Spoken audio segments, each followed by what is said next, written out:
Salve, salve, amigos da ciência em todo mundo! A temática é Big Bang, então se preparem, Big Bang, né? Big Bang ou Bang? Isso aí já vai ser a primeira coisa que nós vamos falar. Acho que o jeito melhorzinho de falar é Big Bang, né? Que é a grande explosão aí que iniciou o universo. Será que, vamos ver, se não tiver essa pergunta, depois a gente responde. Será que foi mesmo uma explosão? Fica aí essa questão. Se não tinha, vai ter agora. Então, vamos ver quem vai fazer essa pergunta primeiro aí. Manda aí. Vamos eu começar. falo bang, depois que eu vi o professor Marcelo Gleise, ele só fala bang. Só fala bang, isso mesmo. Vamos começar. Vamos lá. Rômulo, Sérgio, como detectam e o que são os, entre aspas, ecos do Big Bang? Muito boa pergunta, hein, cara? Então, primeiro, o que são, né? Então, lá no início do universo, há 13... Hoje a idade aí que a gente usa como padrão, né, pro início do universo, a data de nascimento dele, vamos dizer assim, foi há 13,77 bilhões de anos atrás, que começou toda essa história. Tá? Então o universo estava lá, estava tudo num ponto, né? Numa singularidade, como a gente diz, melhor dizendo, uma singularidade, e tudo começou. Começou o tempo, começou a correr, o universo começou a se expandir e tal. Só que tem um resquício, que a gente diz, dessa explosão inicial do universo. Um desses resquícios a gente consegue detectar. Qual que é? É o que a gente chama de radiação cósmica de fundo. Tá? Em inglês, o pessoal chama de CMB, que é uma radiação no comprimento de onda das micro-ondas. É uma história muito legal, na verdade, como que foi descoberto tudo isso. Isso aí foi descoberto usando uma antena lá dos laboratórios Bell, numa época. Existia um ruído muito bonitinho na antena lá que o pessoal estava, o Penzias, né, que estava trabalhando nessa antena, a Horn, que eles chamam, e depois de limpar tudo, tirar todos os ruídos, tal, continuou um ruído lá. E ele chegou à conclusão que aquilo lá só podia ser ruído de fundo. Aliás, tem até uma história muito engraçada, porque eles tiveram que limpar a antena, porque tinha muito cocô de pombo. E eles pensavam que era o cocô de pombo que estava dando aquele ruído. Então eles limparam o sinal, limparam a antena toda, e mesmo depois disso ficou esse ruidinho. E aí o pessoal lá reunido, eram físicos e tudo, chegaram à conclusão que aquilo que eles estavam vendo ali era um resquício do início do universo. E isso deu início, então, à construção de alguns satélites que foram enviados para estudar isso. O primeiro deles, famosíssimo, é o COBE. Então, para quem não lembra, isso aí foi na década de 90, ali, meados da década de 90. É uma imagem até meio histórica para o Brasil, porque foi quando os jornais no Brasil, eles eram tudo preto e branco. Quando eles começaram a ficar colorido, uma das primeiras imagens coloridas que foi postada no jornal físico, foi a imagem do COBE. Abre lá aquela figurinha lá que eu te mandei, Mulambo. Vamos ver. Que é aquela... Não. Aquela que é toda colorida lá. Não. Aquela que são 3, assim, ó. Essa aí. Então, exatamente, ó. Tá vendo? Em 1992. Isso aqui são as 3 imagens que a gente tem da radiação de fundo do universo. Então, o COBE foi mandado lá para o espaço. Em 1992, ele fez essa imagem. O WMAP, também da NASA, foi lançado em 2003 e fez essa. E esse último aqui é o Planck, que é da Agência Espacial Europeia, que é a melhor imagem que a gente tem até hoje da radiação cósmica de fundo. E o que são essas cores aí, afinal de contas? Isso aí nada mais é do que a variação de temperatura. Então tem uma variação de temperatura muito pequenininha, tá? Mas tem. E essa variação de temperatura aí, isso que a gente está vendo, é o que vem lá do início do universo. Então é assim que foi detectado. E essas imagens aqui, tem várias coisas muito interessantes. Por exemplo, nessa aqui, ó, que você tem essa anomalia aqui, ó, bem, tá vendo aqui que tá mais vermelho do que o resto? Dizem que existe um porquê que tem esse vermelhinho aqui, viu? Dizem que existe? Dizem que existe um porquê. Porque isso aqui é o quê? Falam, tem uma outra, daqui a pouco a gente fala dessas teorias, mas falam que aqui é onde tem um outro universo encostando no nosso. Olha só que demais, hein? Será? Então tem o pessoal que defende essa ideia aí. Mas então é isso, e é isso aí que a gente estuda, e é por isso aí que a gente sabe, mais ou menos, né, tem uma ideia de como que as coisas aconteceram. Lembrando que o Big Bang é uma das únicas teorias de início do universo que você tem muitas evidências para suportar. Não estamos dizendo aqui que foi assim que o universo começou, tá? Manda aí, Ned. Tava pensando, se tem esse universo encostando no nosso, desculpa, mas a sua teoria de que só existe a gente cai por terra. Não cai nada. Cai sim. Tem um outro da gente, então é o mesmo. Não é diferente. É um espelho. Exatamente. É a famosa teoria dos universos. Pai, quem gosta da Marvel aí? Não. Teorias do universo paralelo. O El Trevisan, existia espaço fora do ponto inicial ou o espaço estava comprimido no ponto zero? Isso aí. Não só o espaço, cara, como o tempo também, né? Então, não existia nada. Aliás, isso aí é uma coisa, vamos dizer assim, até filosófica, né? Eu já falei aqui várias vezes, né? Tem até vídeo lá no Space Today, podem lá assistir, que uma das últimas entrevistas do Stephen Hawking, antes dele morrer, ele deu entrevista para o Neil deGrasse Tyson e o papo deles era o que teve antes do Big Bang? Ou será que teve alguma coisa antes? Porque a gente considera que tudo começou ali. O tempo e o espaço estavam naquela singularidade, então não tinha nada. O universo, à medida que ele vai se expandindo, ele vai criando espaço também. Essa que é a ideia que eles têm. Vitinho Plays BR mandou Vitinho, atacante do Flamengo. Ô, Mules, eu acho que a gente está quase conseguindo transformar o Sérgio num flamenguista, não, hein? De jeito nenhum, jamais. Ele mandou 2ão. 2ão, valeu. Os aliens criaram o Big Bang?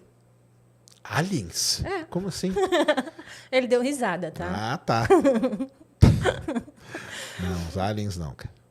Mikael JSL mandou 10,90. Boa. A origem do universo por Stephen Hawking. Faz sentido?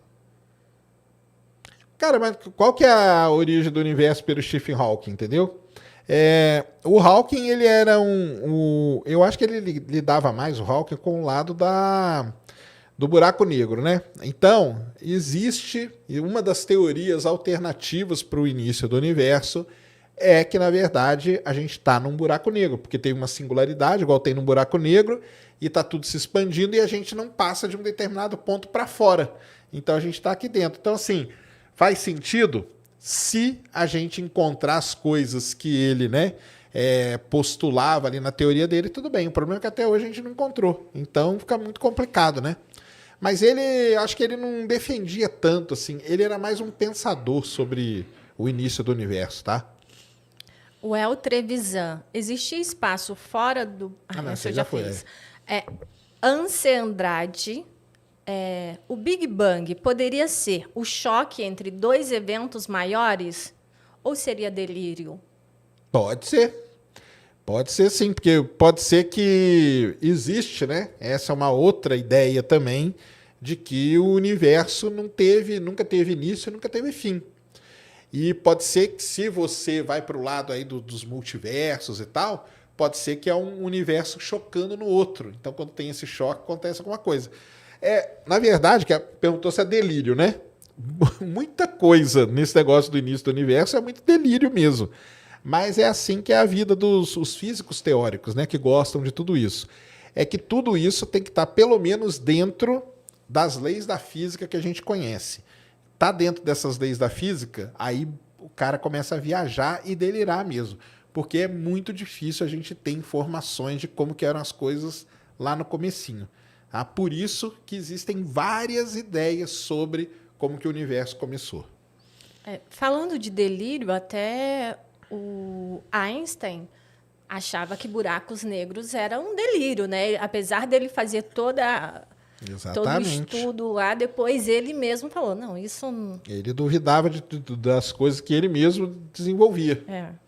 Mal sabe ele que ele estava certo. Tiago Manuel, no ponto onde ocorreu o Big Bang, não deve existir nada? Um vazio gigante, já que tudo se expandiu? Excelente ideia, né? Mas não, né? Porque esse ponto, porque não é um ponto, viu, pessoal? Esse ponto a gente chama ele de singularidade. Então tudo bem, vamos chamar de ponto, mas é uma região, melhor dizendo, aonde a densidade, lá no início do universo, ela tendia ao infinito, né? Então imagina, toda a massa comprimida num ponto de volume quase zero. Quase zero.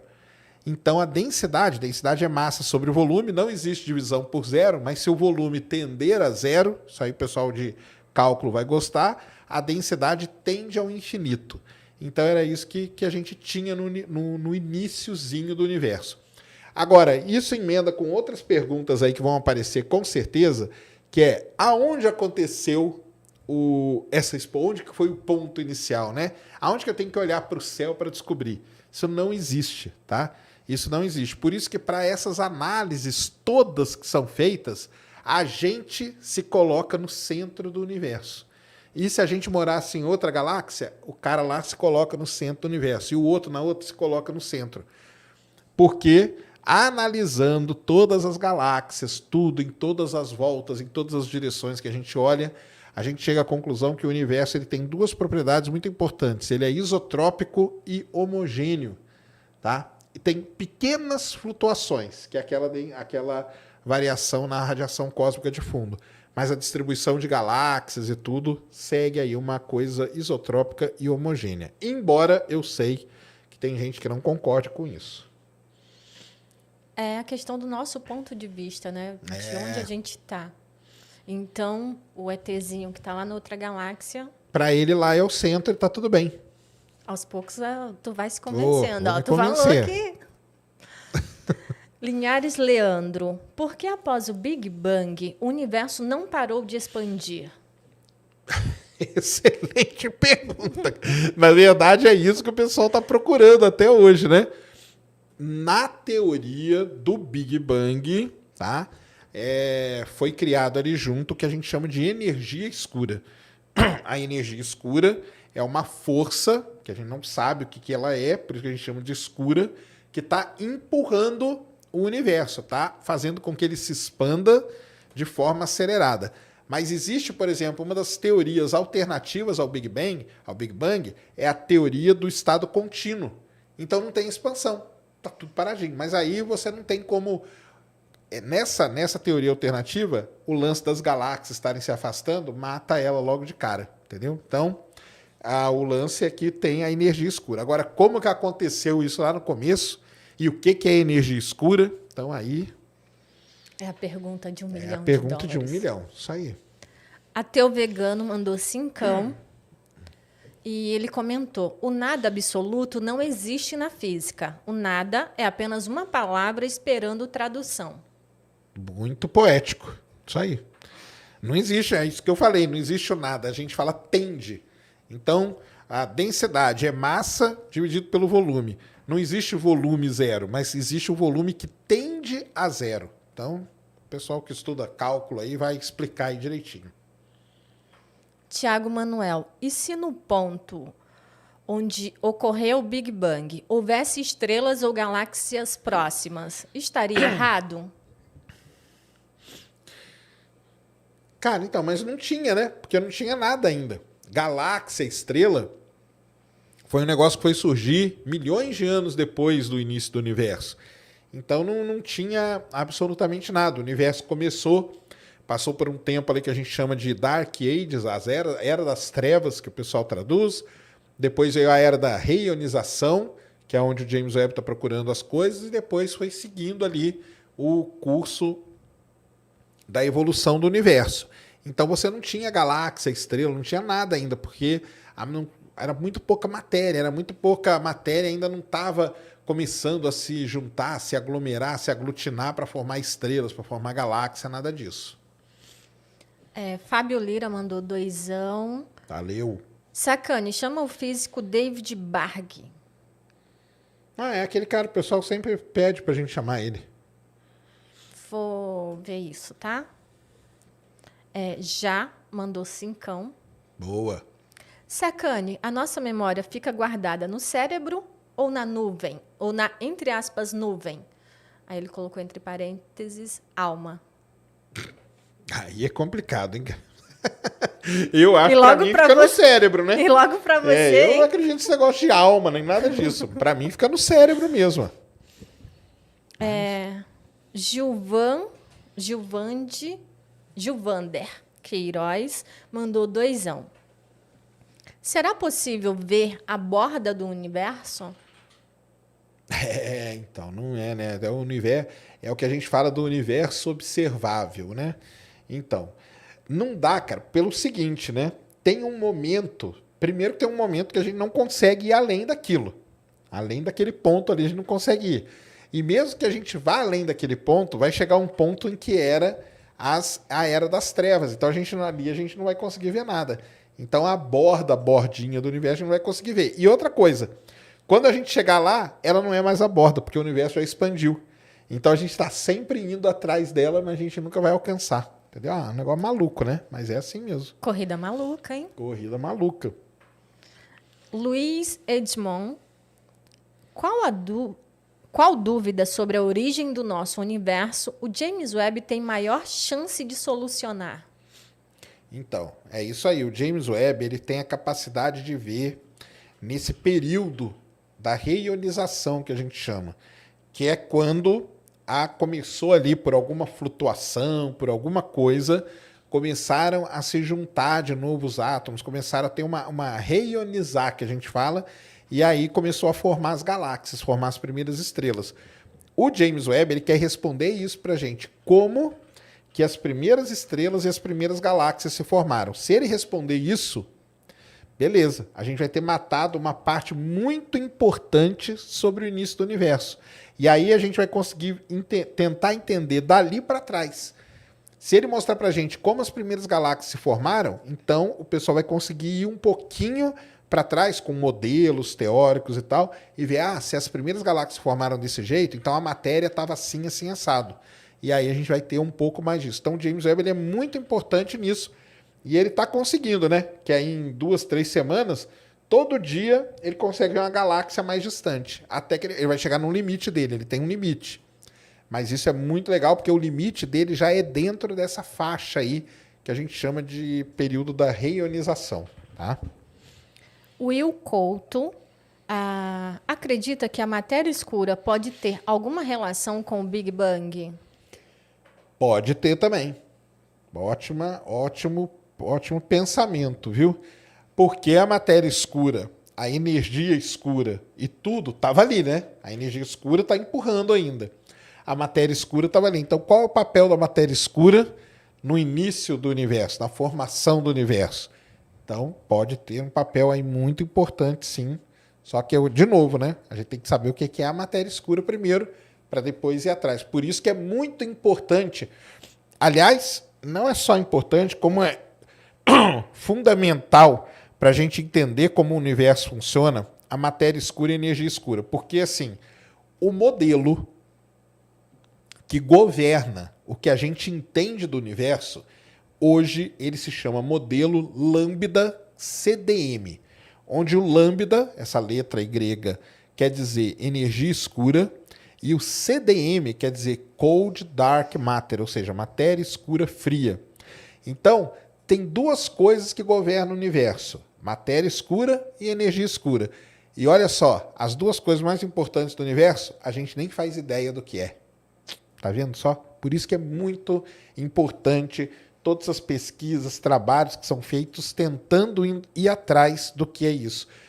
Quando for atrás disso, quando a gente descobrir o que é matéria escura, o que é energia escura, vai revelar todo o segredo aí do início do universo pra gente, do universo todo. Então, é muito importante isso.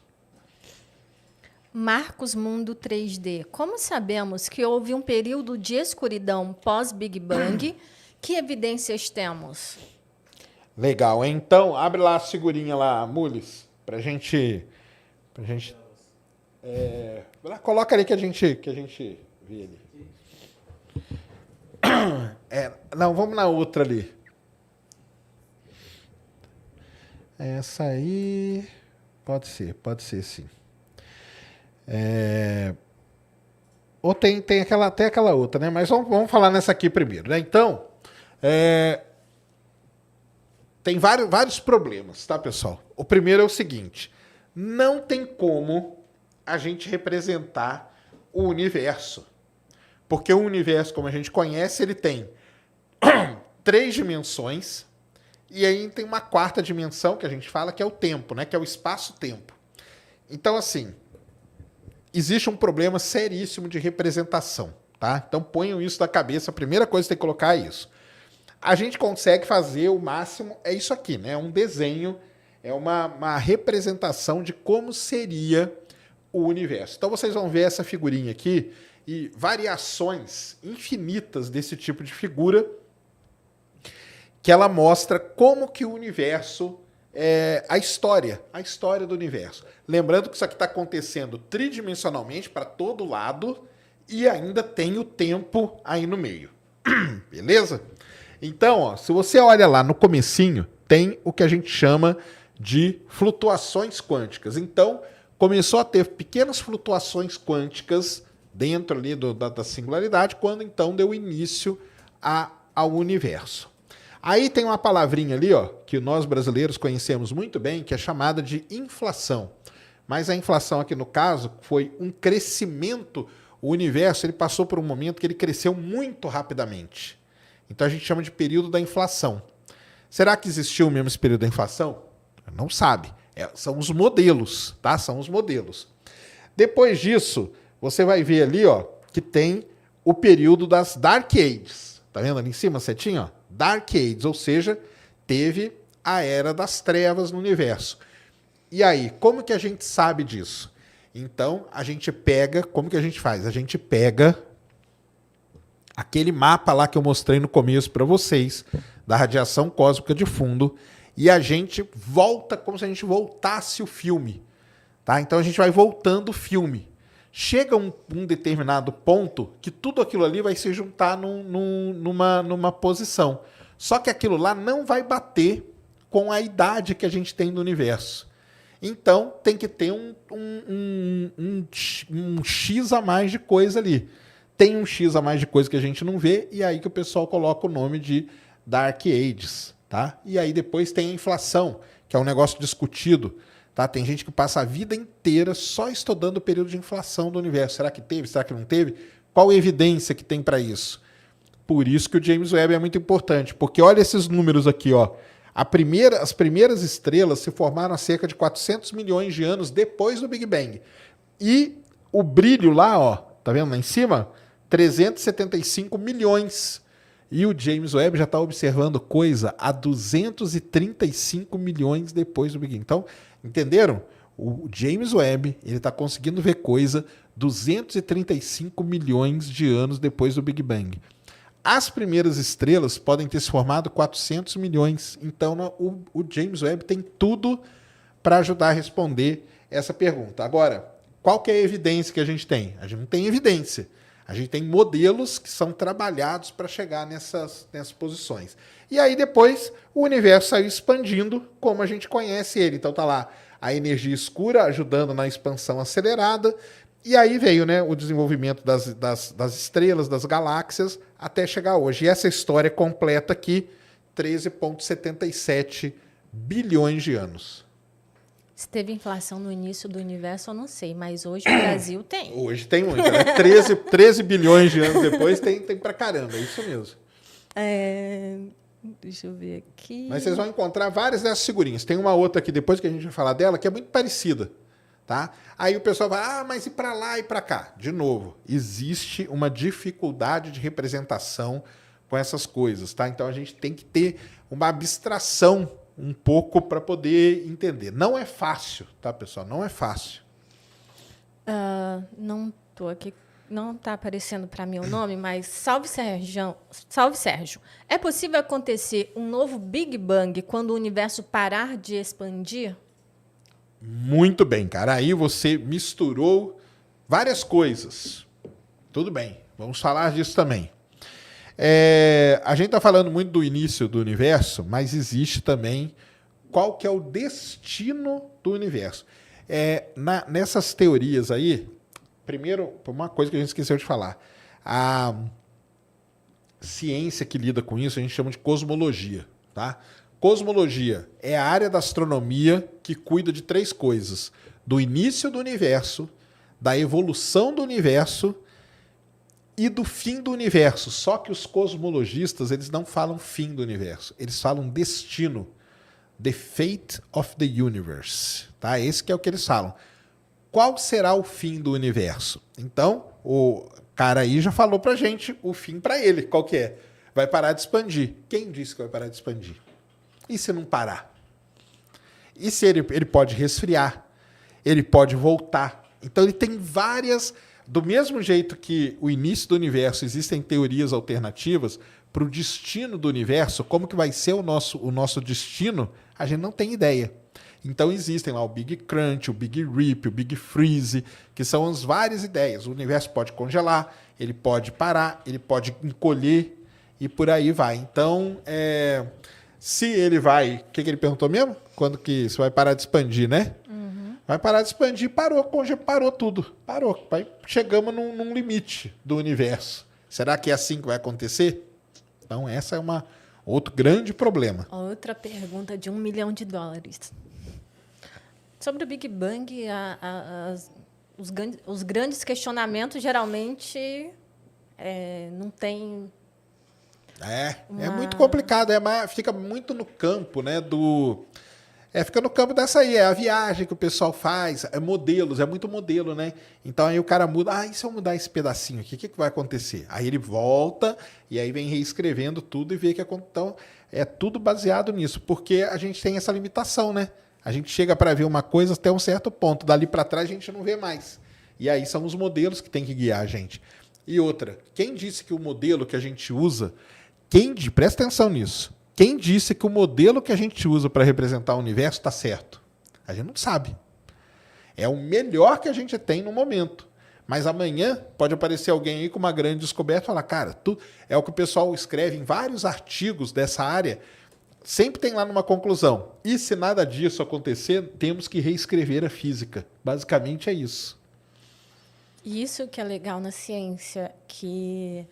Eles não têm esse receio de estar errado. Se estiver errado, não tem nada contra ir atrás e procurar o certo. Exatamente. E é assim que se faz ciência. Não, e isso é importante que você falou, né? Porque assim, pessoal, presta atenção, hein? Ninguém está falando que o universo começou com um Big Bang, tá? Aliás, é um amigo nosso lá, o Marcelo, o Saturno, né? Ele sempre fala, mas quem disse que começou assim? Eu falo, ninguém disse, cara. Ele já usou o nome de Big Bang também, já usou, então, para zoar. Mas ninguém está falando que começou assim. Depois eu vou mostrar as outras teorias alternativas. Aliás, tem uma até do matemático da Unicamp, tá? Famosíssima até. O Big Bang é a que a gente tem o maior conjunto de evidências. Mas amanhã pode surgir uma outra coisa e acabar com tudo isso. Então... Tanto que quando a gente fala dele, né, do Big Bang, a gente fala que é a teoria mais aceita e não que ela essa. E pronto. Exatamente.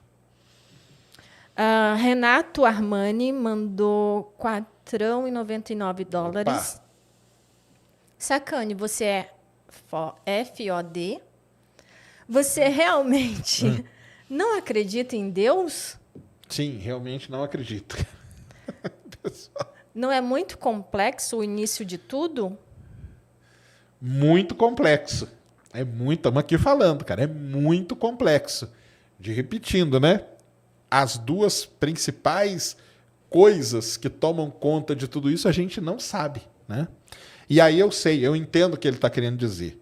É tão complexo que a gente pode abrir mão disso e ir para um outro lado, que é o lado de ter um criador. Bem, se a gente não consegue explicar isso, Por que não pode ter tido um criador? Pode sim, cara. Pode também, entendeu? Então...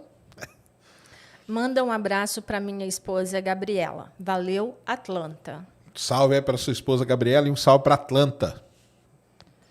FLV Palmiro mandou 10. Valeu. Sérgio, você disse que o pré-sal tem 26 bilhões de barris. O Brasil consome atualmente 1 bilhão de barris por ano. Isso não nos daria 26 anos de petróleo no Brasil? Quanto tempo temos? Pergunta de 1 milhão. Beleza. Não é Big Bang, mas nós vamos responder. Por quê, cara? Não é assim que se faz a conta, né? Essa conta que você está fazendo é se a gente parar e não descobrir mais nada. Beleza? Mas as coisas vão sendo descobertas. Desde que eu me entendo por gente, falam assim, a gente só tem mais 10 anos de petróleo, né? Todo mundo já ouviu isso aí. Não, é só mais 10 anos, é só mais 10 anos. Da onde que vem essa frase aí que o pessoal sempre falou?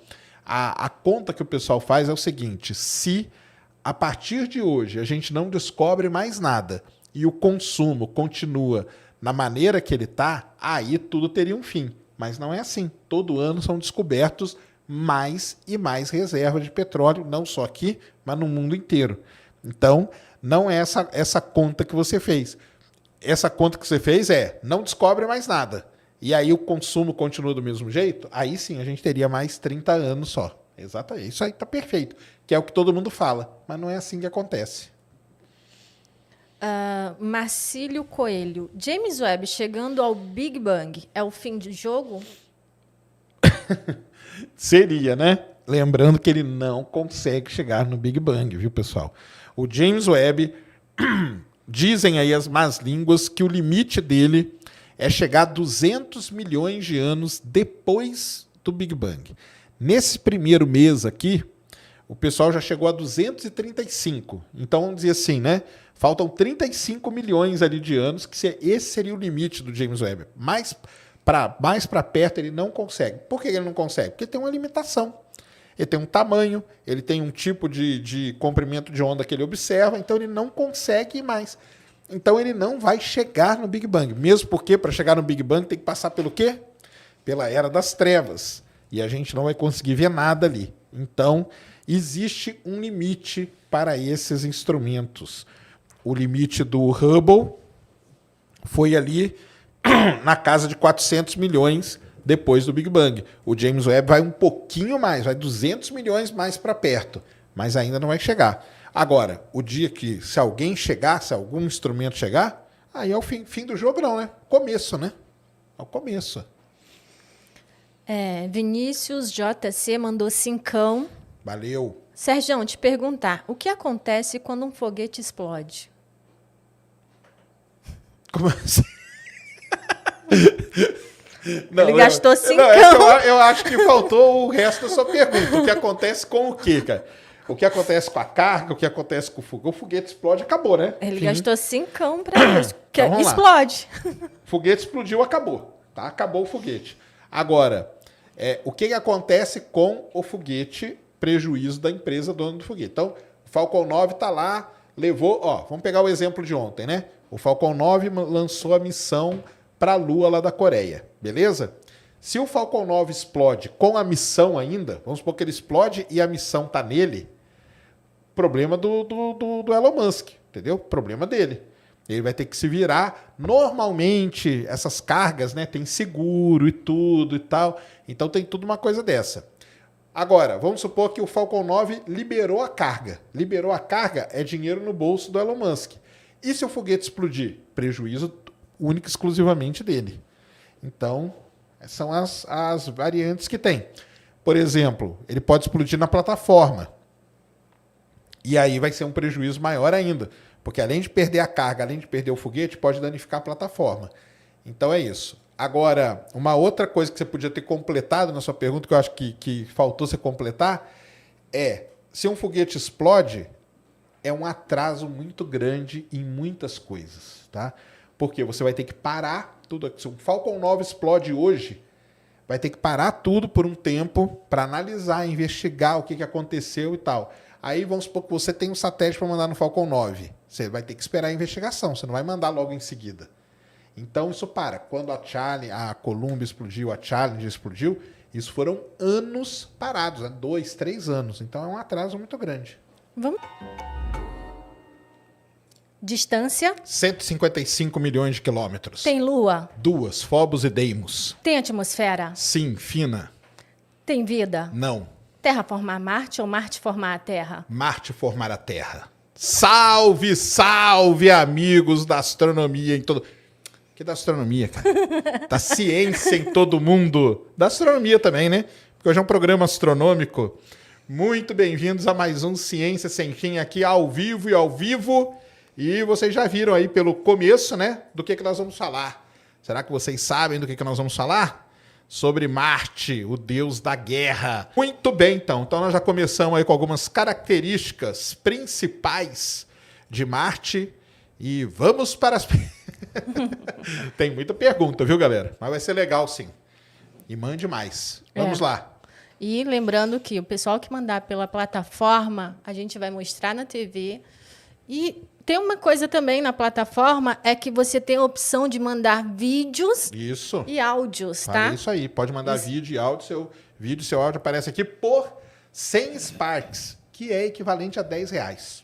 Show? E quando a gente fala da plataforma, uma coisa importante também é que a gente sabe, né, que o Superchat fica uma porcentagem pro YouTube. E na plataforma, não. Vocês estão contribuindo, ajudando o canal. A ciência no Brasil. Tá? Isso aí. O que você acha mais fascinante em Marte? Nossa, essa é uma pergunta bem difícil, né? Porque Marte, tudo em Marte é fascinante. Quem já viu Marte num bom telescópio, assim, sabe como que Marte é um planeta muito mais legal. O que eu acho fascinante, eu, particularmente, por conta da minha profissão, que é... Na universidade, a gente brinca o seguinte, que eu sou um geoquequê. Sabe o que é geoquequê? Geo qualquer coisa. Porque eu sou geólogo, geofísico e tal, mas eu, pela minha formação, o que mais me fascina em Marte é a riqueza geológica do planeta. Então, você ter vulcões, você ter cânions, você ter planícies, crateras. Isso aí, para quem é geólogo, cara, é um dos sonhos do geólogo é ir para Marte, porque os outros planetas, Mercúrio, tudo bem, tem alguma coisa ali parecida com a Lua, só que Mercúrio a gente sabe que a gente nunca vai. Vênus parece que é interessante, mas Vênus não dá para descer lá. Então sobra Marte. Então o que me fascina é isso. E você? O que você acha mais fascinante, Ned? Eu também concordo. A geologia, toda essa parte, e principalmente com os rovers lá, que trazem mais informações, porque acreditava-se, tipo, Marte, um planeta morto. E a gente saber dos, entre aspas, martimotos, é algo muito incrível. Isso aí, legal demais. Quais as pesquisas relacionadas a Marte e como faço para colaborar? Muito bom, cara. Sim, tem várias maneiras, né? Quem esteve aqui e explicou um pouco para a gente sobre isso, depois você volta aí no Ciência Sem Fim, tem um episódio com o Nelson Falsarella, que é um astrônomo amador, tá? Astrônomo amador do Brasil. E um tipo de pesquisa que os amadores, tá? Eu vou falar que os amadores fazem, que tipo qualquer uma pessoa pode ajudar. É o seguinte, você começa a observar o planeta Marte e em Marte você vê umas características dele. A gente chama isso na astronomia de albedo, características de albedo. O que quer dizer albedo? Albedo quer dizer que tem regiões mais brilhantes, tem regiões mais escuras. E isso você pode desenhar, hoje você fotografa com uma câmerazinha de, sei lá, R$300 que você põe no telescópio, você faz uma imagem muito boa de Marte. E essas imagens, você pode mandá-las para a NASA. Sabia disso? Por quê? Porque quando a NASA vai pousar alguma coisa em Marte, ela pega... O que é melhor para ela? Ela ter um telescópio lá gastando uma grana olhando para Marte, ou ter milhões de pessoas no mundo que olham para Marte e podem contribuir.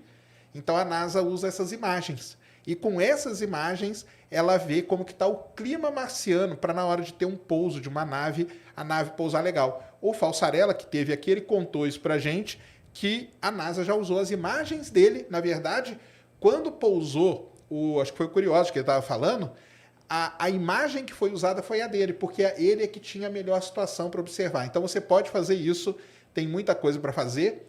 naquela plataforma que eu mostrei aquele dia, o Zoo Universe. Você pode entrar lá, tem um negócio agora de nuvens marcianas, porque esses rovers, igual a Ned falou, eles têm umas câmeras muito boas que começaram a fotografar nuvens. E a gente quer entender essas nuvens. Então você pode entrar lá e brincar com esse negócio também. Tem banco de dados gigantescos de Marte, então tem uns caras que a gente segue no Twitter aí que fazem um trabalho sensacional. Eles pegam uma imagem, tá? Uma imagem 2D, só que junto com as imagens a gente tem um negócio que chama Modelo Digital de Terreno, DTM. E com esse DTM você joga num software específico, quando você junta as duas coisas você cria um 3D. Então tem gente que faz essas visualizações 3D aí que são legais pra caramba. Você tem muita coisa para fazer e tem muito dado de Marte que é aberto, tá? Depois eu vou... lembrei disso aí, Mulambo, depois a gente coloca. Colocar um site aqui para vocês que é sensacional com um monte de dado aberto de Marte. Pode fazer programinha, você que quer entrar na área de programação, ó, uma outra dica. Lembra que eu falei de exoplaneta já, de galáxia? Marte e Lua. Você pode fazer um código para contar cratera. É isso mesmo, contar cratera, que é um negócio muito legal. Aliás, tem 2 alunos meus que fizeram um programinha de contagem de cratera sensacional. Tem muita coisa. Tu vai dar o site para o pessoal continuar perdendo a vida, né? Esse perde mesmo. Esse perde, viu? Os outros não, né? Esse é que você vai perder. Pacas mandou R$10,90. Valeu. Viagem para Marte paga pelo Elon Musk. Ned, Serjão e Mulambo? Eu não vou, não. Eu fico aqui gritando. Você vai, Mulambo, numa viagem para Marte? Cara, eu vou. Vai? Mulambo é corajoso. Você gosta de montanha-russa, Mulambo? Ele falou que vai. Mulambo foi... É muito forte. Não é dizer que gosta, né? Mas vai. E você, Ned, vai? Eu vou. Tá. Eu fico aqui gritando só, cara. Não vou nem a pau. William Borges mandou R$5. Valeu, William. Boa noite, Serjão e Ned. Seria possível fazer o espectro de Marte ou das luas de Saturno para buscar sinais de bioassinaturas? Sim, sim. Não é que só que seria possível.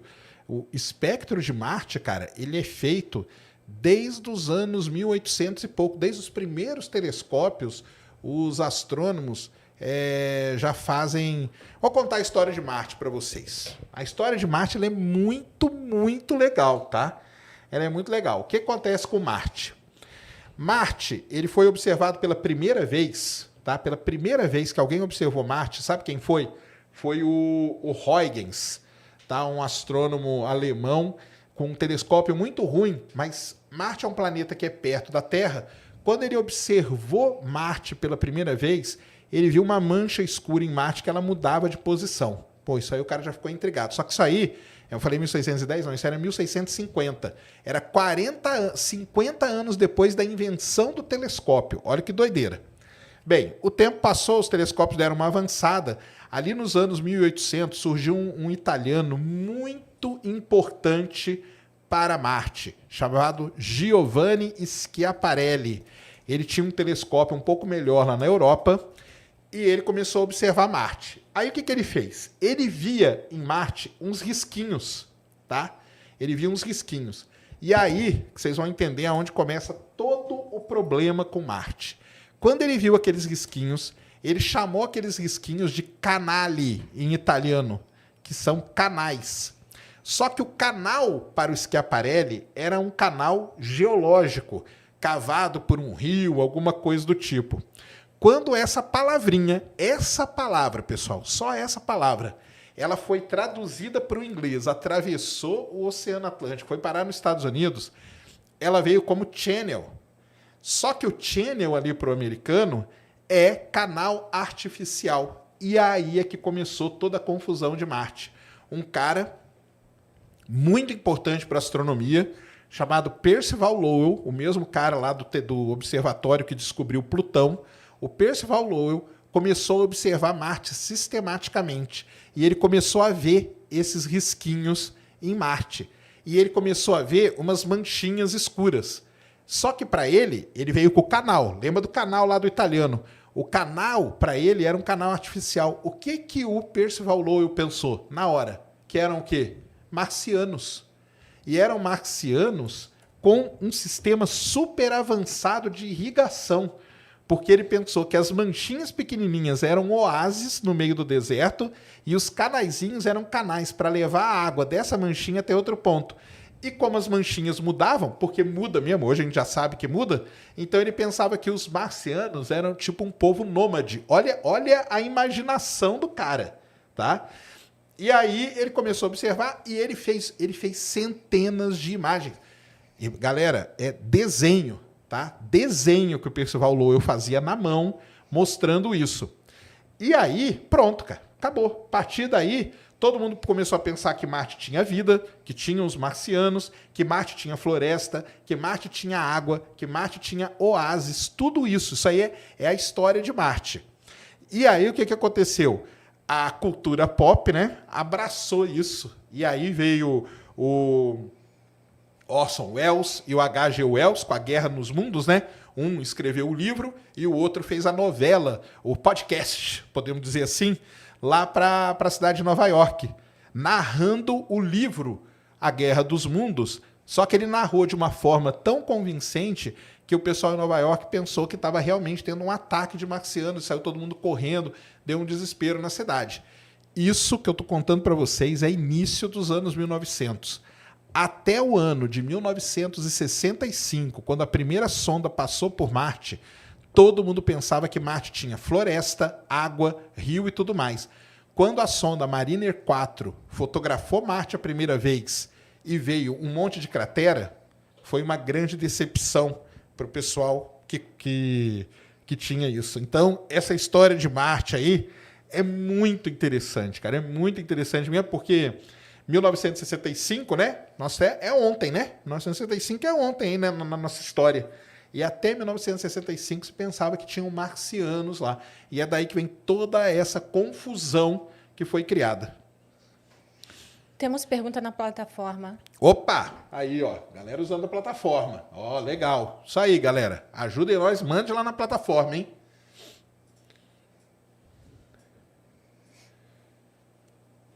Iron Bruno.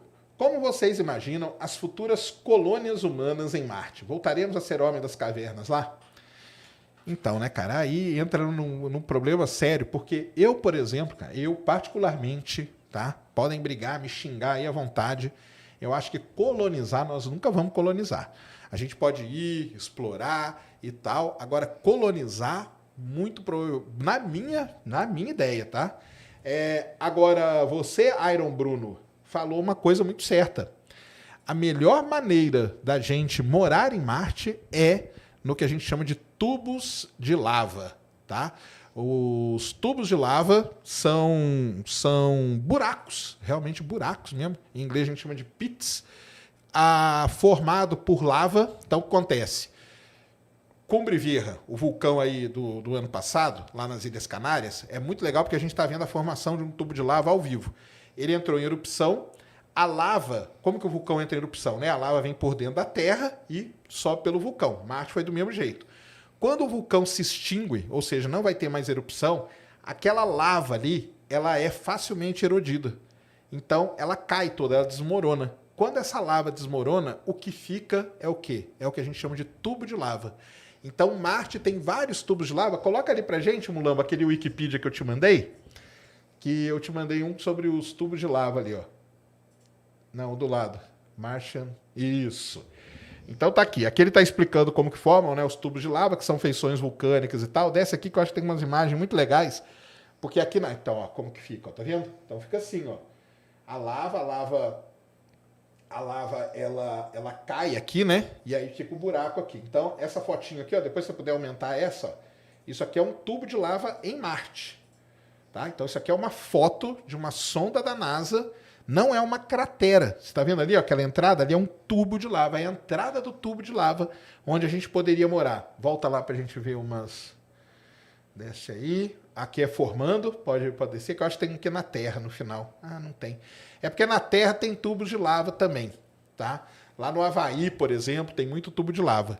E tubo de lava, vejam a série Mars. Eu não sei onde que ela tá, eu acho que ela saiu da Netflix, né? Mas lá, no final da primeira temporada, uma geóloga fala assim, galera, porque tava... Pode dar spoiler, né? Tava morrendo uns pesquisadores, eles não sabiam o que que era um nível muito alto de radiação, e uma mulher lá falou assim, haha, eu sei o que que a gente tem que fazer, temos que achar um tubo de lava e morar lá dentro. Aí eles vão, procuram, acham e entram lá dentro, é legal pra caramba. Então, vamos lá, Ned, começar aí a nossa jornada para a Lua. Exatamente. Nosso satélite natural. Isso. Minha amada Lua. É isso mesmo, a Ned gosta muito da Lua, e a Lua, né, não tem como não gostar também, né? A Lua aí, o objeto mais... A Lua tem muita história com a própria humanidade, ó. Primeira coisa pra vocês saberem, o primeiro registro de qualquer ser humano que escreveu alguma coisa, mais ou menos assim, ou que marcou alguma coisa, e isso aí foi num osso de macaco, tá? Com uma datação aí aproximadamente de 30 mil anos atrás, aonde está marcado ali as fases da Lua. Então a Lua ela é muito importante. Aí você vai perguntar assim para mim, por que não usavam o Sol? Porque o Sol não muda, né? Então o Sol todo dia estava ali brilhando, a Lua ela muda por causa das fases dela. Então as fases da Lua, uma vez por semana, a cada 7 dias muda de fase, a cada 28 dias, né? Vai se repetindo o ciclo e tudo. Então a Lua sempre foi muito importante para tudo isso. Não é isso, Ned? Exatamente. E já fomos na Lua e Já. vamos voltar. Já pisamos na Lua, não pisamos uma vez só, tá? Pisamos várias vezes, tá? 12 seres humanos aí foram os privilegiados até agora de terem pisado na Lua e vamos voltar. Então pode até mandar pergunta aí sobre o Artemis aí, tudo que temos novidades aí, né, que estão saindo e até ontem não, nessa madrugada aí, tava até vendo um programa acho que foi no Discovery, dos caras rodando lá principais centros de pesquisa e tudo para explicar e para provar que o ser humano pisou na Lua, porque pisamos sim, tá, galera? Então, Inclusive, isso que você comentou é muito importante, porque é uma dúvida que as pessoas têm e sempre perguntam. Por que que a gente só foi na Lua uma vez? E não foi só uma vez. exatamente, fomos algumas vezes, né? Apolo 11, 12, aí a 13 não deu certo, 14, 15, 16 e 17. Aí paramos ali na 17. A Apolo 18 tem um filme maravilhoso. A, você pode a assistir. 18 teve umas rochas lá que atrapalharam a missão. A 18 você pode ver o filme, que é maravilhoso, e ir até a 20, tá? Isso é uma coisa interessante, que eu acho que pouca gente sabe. A Apolo, o programa Apolo, originalmente, ele ia até o 20. Parou no 17, por quê? Porque depois do acidente da Apolo 13, eles resolveram cancelar o programa e aí voaram só o que estava feito. Tá? As naves e todas que estavam feitas, voou até 17. E aqui em São Paulo, quem teve a oportunidade de ir lá no Space Adventure, pôde ver a perna, né, da Apolo 20, que não chegou a voar, mas ela existiu porque ela estava pronta ali, mas não tinha o resto da nave. E ela foi aberta aqui em São Paulo, ela foi lacrada em 1966, lá nos Estados Unidos. E só foi aberta uma vez aqui em São Paulo, então uma peça histórica ali que estava no Space Adventure aqui. Isso aí. Bora? Bora! Vamos lá. Aleph Martins, ele perguntou por que a Lua da Terra é tão grande e por que temos só uma Lua? Excelente pergunta, hein, cara? Então, para a pergunta dele, tem várias coisas aí, né? Então, lembrando, né, que dos planetas, Mercúrio não tem Lua, Vênus não tem Lua e a Terra é o primeiro objeto a ter Lua. Isso aí já é uma grande questão, né? Por que esses outros objetos não têm Lua? Talvez pela proximidade do Sol e tal. Depois, Marte tem 2 luas, que a gente não sabe, né? Se são meio asteroides capturados e tal, vai ter uma missão para lá. E a nossa Lua, ela é muito peculiar, né? Ela é muito diferente de todas as outras, porque ela foi formada por um grande impacto, pelo menos é o que diz aí a teoria mais aceita no momento, que ela foi formada por um grande impacto, e ela ficou de um tamanho gigantesco, porque a nossa Lua é a maior Lua em tamanho relativo com o planeta. Não é a maior Lua do Sistema Solar, a maior é Ganimedes, mas a nossa é a maior em tamanho relativo do planeta. E isso pode ter sido fundamental para a vida existir aqui na Terra. Por que a gente teve uma Lua só? Assim, porque não dá para a gente saber, né? Pode ser que a gente tenha tido outras luas. Pode ser, na verdade, que a gente tenha tido milhares de luas, de pequenas luas, que foram se aglutinando e criaram essa.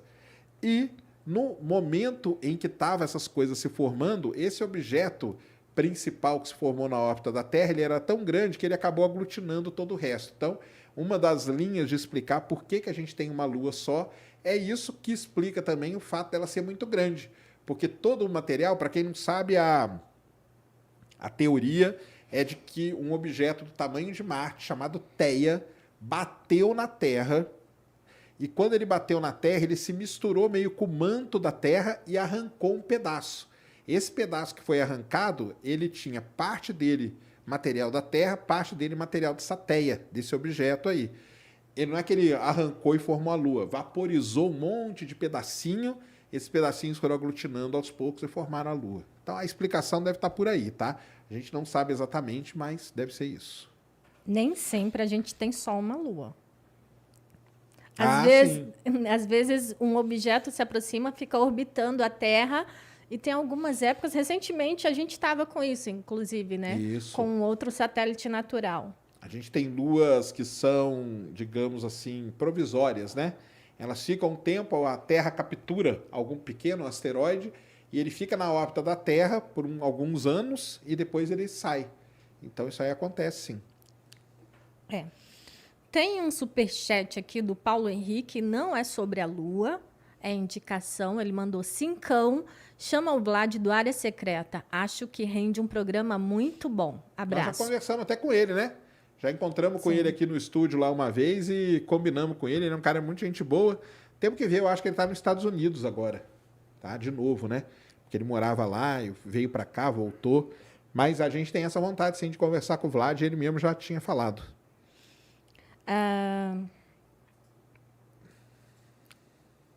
JP Plaua B. JP. É, o JP.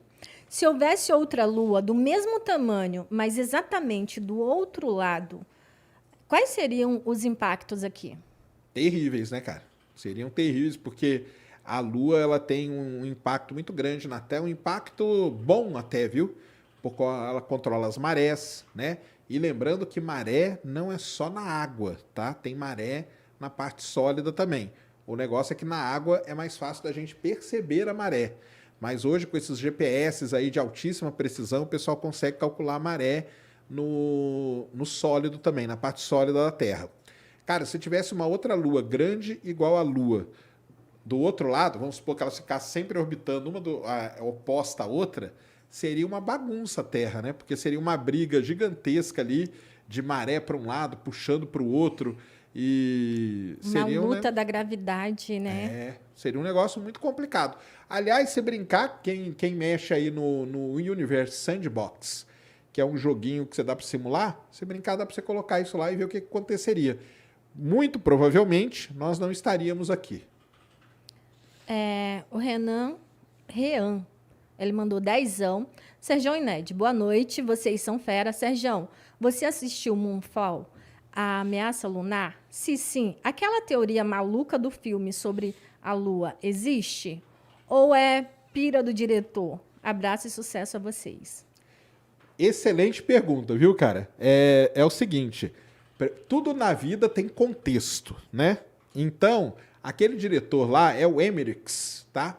Para quem não sabe quem é o Emmerich, ele é o mesmo cara que dirigiu, olha só, Independence Day, O Dia Depois do Amanhã, 2012. Só filmão, hein? Godzilla, tudo foi o Emmerich. De destruição. É só filmão. Mas tudo só filme de destruição, de catástrofe. Mas agora que tem um ponto aqui muito curioso. 2012, o filme que o Emmerich dirigiu, é um filme baseado em uma teoria de conspiração, que era o fim do mundo que ia acontecer lá no calendário maia. Godzilla, para quem não sabe, cara, Godzilla é baseado numa das teorias de conspiração mais famosas do mundo. Aliás, muito mais famosa que Terra plana, que é da Terra Oca, The Hollow Earth, de que a Terra ela é oca e ali dentro vivem seres e tudo mais que defendem a Terra. Por isso que o Godzilla ele sai para defender quando tem alguma coisa e tal. Quem já viu Godzilla tá ligado no que eu tô falando. Então, Godzilla, baseado em teoria da conspiração. 2012, baseado em teoria da conspiração. Independence Day, nem preciso falar, né? nos ETs visitando a Terra. E o Moonfall é baseado numa teoria conspiratória muito maneira também, que existe, tá? Que é que a Lua, no lado oculto da Lua, no lado que a gente não vê, lá teriam seres alienígenas esperando o momento certo de jogar a Lua na Terra para acabar com a vida aqui na Terra e tal e tudo mais. Só que, não vou dar spoiler do Moonfall, né? Porque ele dá uma mudada nessa teoria um pouco, é o que ele faz normalmente também, ele muda um pouquinho as teorias. O próprio 2012, ele fala muito pouco do calendário maia, você pensa que ele vai falar pra caramba, mas ele nem fala tanto assim. E no Moonfall também ele muda um pouco essa teoria, só que ele muda para um negócio muito mais legal, entendeu? Eu achei muito mais legal. A galera da minha casa, que deve estar assistindo aqui agora, deve estar querendo me matar, porque eu levei eles no cinema e eles acharam o filme horrível, entendeu? E assim, o filme não é muito bom mesmo. Mas é porque se você for assistir com esse contexto conspiratório e desse cara, do diretor, aí você sabe o que você vai esperar. Mas assistam, tá?